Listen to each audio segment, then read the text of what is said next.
Ito ang hinanda kong higaan ni Maya pagkatapos niyang manganak. Nilagyan ko ng sapin na malambot para komportable naman siya. Dito nga pala to sa may kubo. Pero nagtataka ako nung mga huling araw, palaging nawawala yung anak niya. Pag hinanap ko sa may gilid ng kubo, wala akong makita at dito ko siya nakikita sa ilalim ng mga halaman.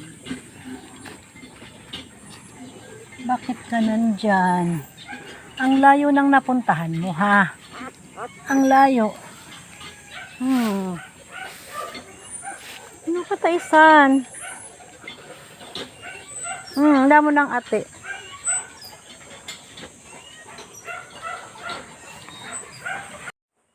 Kapag nakita niya kung daladala ko na yung kanyang anak para ibalik dun sa pwesto, nagmamadali naman siyang kukunin niya uli para ibalik uli dun sa pwesto na gusto niya.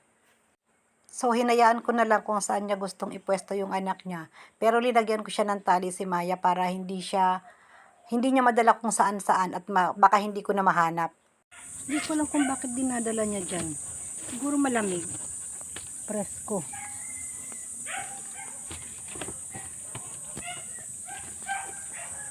Bakit mo dinadala doon yung anak mo? Ha?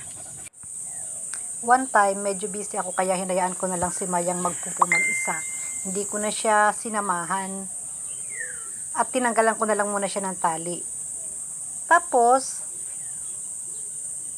hinahanap ko na naman yung anak niya. Wala na naman dun sa pwesto niya. Wala din dun sa may halaman. Eto, nahanap ko nandito sa may ilalim ng sasakyan.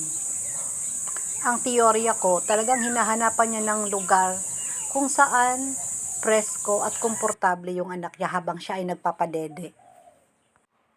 Ganyan katindi ang init ng panahon ngayon, kaya naman pati mga hayop nakakaramdam ng sobrang init.